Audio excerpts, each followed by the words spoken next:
सासू माँ बदल गई। कहानी उस घर की है जहाँ बहू और बेटी को एक माना जाता था, लेकिन फिर अरे शिखा बेटा, तू रसोई में क्यों घुसी रहती है? जा, रोटी मैं बना लूंगी। नहीं माँ जी, आप बैठिए, बस सारा खाना बन ही गया है। श्वेता को बोल देती हूँ, वो खाना लगा देगी सबका। सॉरी भाभी, मेरे पास वक्त नहीं है। माँ, मुझे पैसे देना, पार्लर जाना है। हाँ चली जाना, भाभी को भी ले जाना। वो भी जाने को बोल रही थी पार्लर, पर पहले ना मदद कर दे उसके खाना लगाने में। देख माँ, वो बहू है, उसे बहू रहने देना।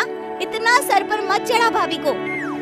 श्वेता, ज्यादा मत बोला कर। बहू और बेटी में कोई फर्क नहीं होता है। जा जाकर काम कर।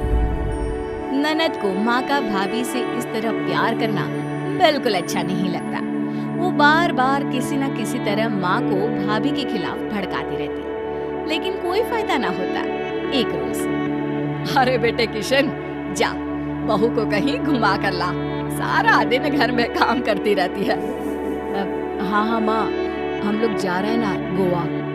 अच्छा जी, भाभी ने तो हमें बताया भी नहीं। वैसे तो सारी पंचायत करती है, ये गोवा वाली बात क्यों छुपा गई हमसे? अरे क्योंकि उसे खुद नहीं पता था बहन। मुझे टिकट सस्ती मिल रही थी तो मैंने बुक कर दिया।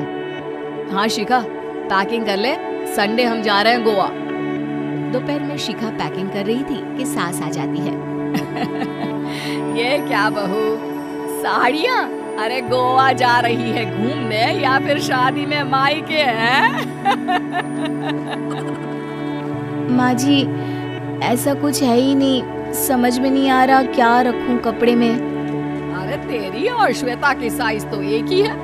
उसके कुछ मॉडर्न कपड़े ले ले, आकर लौटा देना। हाँ माँ जी, ये ठीक रहेगा। शिखा श्वेता के पास जाती है और उससे कपड़े मांगती है। ना जी ना, मैं अपने कपड़े ना दूं। वैसे भी फैल जाएंगे मेरे कपड़े, बहुत महंगे वाले हैं। शिखा मुंह लटकाकर कमरे में आ जाती है तो सास कहती है, चल तैयार हो जा, तुझे मैं शॉपिंग करा कर लाती हूँ गोवा की। बस फिर क्या था, सास बहू निकल जाते हैं मार्केट और एक से बढ़कर एक ड्रेस खरीद कर घर आते हैं। पहले बता देती कि नए कपड़े दिलाने वाली है भाभी को, तो मैं अपने ही दे देती ना भाभी को, मुझे दिला देती नए कपड़े। देख श्वेता, परिवार का मतलब सबके साथ रहना होता है, ना कि सिर्फ अपना सोचना। वैसे भी तुझे अच्छे संस्कार सीखने चाहिए। और रही बात कपड़ों की, तो शिखा, आज से घर पर भी तू मॉडर्न कपड़े ही पहनेगी। कोई जरूरत नहीं है ये साड़ी वाड़ी लपेटने की। हद क्या था, घर पर श्वेता और शिखा एक जैसे रहते हैं। एक बात पड़ोसन आती है। अरे बेटा, अपनी माँ को तो बुलाना, जरा बात करनी है। शिखा सास को बताती है और रसोई में चली जाती है।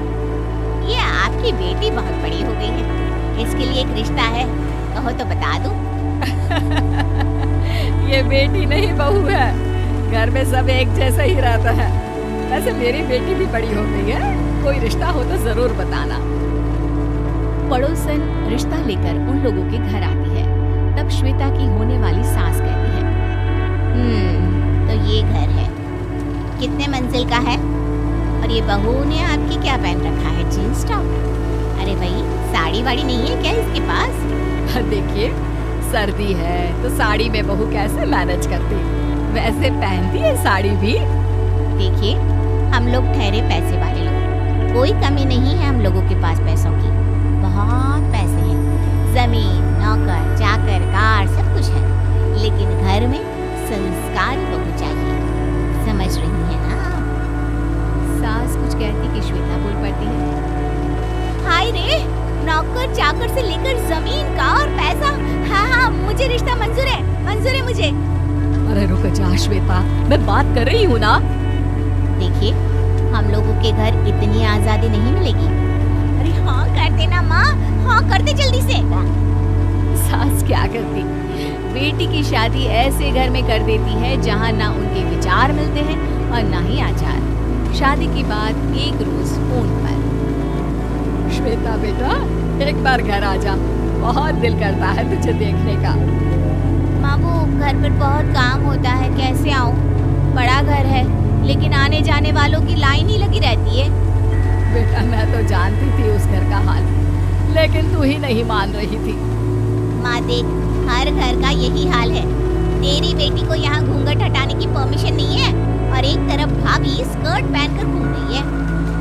बेटा मुझे क्या पता था कि मेरी बेटी को ससुराल के नाम पर पिंजरा मिल जाएगा। अच्छा माँ, फोन रखती हूँ, सास को गर्मा गर्म रोटी खिलानी है। तुम लोगों की तरह नहीं कि एक रोटी बनाओ, एक सब्जी बनाओ, फिर सारा दिन फ्री होकर घूमो। सास फोन तो रख देती है, लेकिन सोच में पड़ जाती है कि एक तरफ बेटी जिसे कोई आजादी नहीं, वहीं दूसरी तरफ बहू जिसे देखकर लगता ही नहीं कि उसकी शादी भी हुई है। अगले रोज। शिखा, अरे ओ शिखा। हाँ माँ, क्या हुआ? कुछ चाहिए आपको? मैं जिम जा रही थी। जिम के कपड़ों में बहू को देखकर सास को घूंघट में अपनी बेटी का ख्याल आता है। देख बहू, घर में बहू की तरह रहा कर। इतने टाइट कपड़े पहनकर जिम जाना पसंद नहीं मुझे।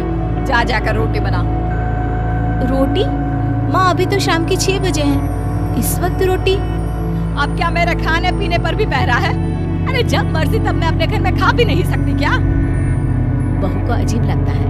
वो समझ नहीं पाती कि जो सास कल तक इतनी सपोर्टिव थी, उन्हें अचानक से क्या हो गया। वो किचन में जाती है, गरम रोटी के साथ 2 तरह की सब्जी, रायता, सलाद सब लेकर सास के पास आती है। माँ जी, खाना। इतना सारा खाना? राक्षस समझा है क्या मुझे? रोटी मांगी थी मैंने गर्मा गर्म बस। पर माँ जी, रोटी खाती किससे आप? सब्जी तो बनानी थी ना। अरे भूख मर गई मेरी तेरी बहस से। जा जाकर काम कर, अंदर पूरी रसोई साफ कर। बहू अंदर चली जाती है। थोड़ी देर में श्वेता घर आती है। अरे शिखा, जल्दी से चाय ला, पकवान बना, मेरी बेटी आई है। अरे नहीं नहीं माँ, ड्राइवर बाहर खड़ा है। मैं तो घर का कोई सामान खरीदने के बहाने यहाँ आ गई हूँ, मुझे जाना होगा। अरे बेटा, पर कितने दिनों बाद देख रही हूँ तुझे। रहने आ जाना 2-4 दिन के लिए। आ जाऊंगी माँ, जब मेरी सास मरेगी तब। मैं तो रोज मन्नत मानती हूँ कि मेरी सास मर जाए तो अच्छा है। अच्छा चल, जा रही हूँ माँ। हे भगवान, कैसे कैसे दिन देखने पड़ रहे हैं मेरी बेटी को। सास अंदर जाती है, जहाँ श्वेता की जिम वाली सहेली का फोन आया होता है। क्या बात है, आज जिम नहीं आई? अरे पता नहीं यार, आज माँ को क्या हो गया अचानक। पर खैर कोई नहीं, लगता नहीं कि मैं अब जिम आ पाऊंगी। शिखा स्पीकर पर बात कर रही थी, जिसे सास सुन रही थी। यार ये सास ना होती ही ऐसी है। मैं तो कहती हूँ बुढ़िया जल्दी मरे और तू आराम से जिए। शिखा को सहेली की बात पर गुस्सा आ जाता है। माँ के मरने की कौन सा बच्चा दुआ मांगता है मोहिनी? आगे से ऐसी बात मेरे सामने मत करना। हमारे घर की शोभा ही माँ है। क्या हुआ जो थोड़ी शक्ति दिखा रही है? उसमें भी कोई ना कोई उनकी भलाई ही होगी।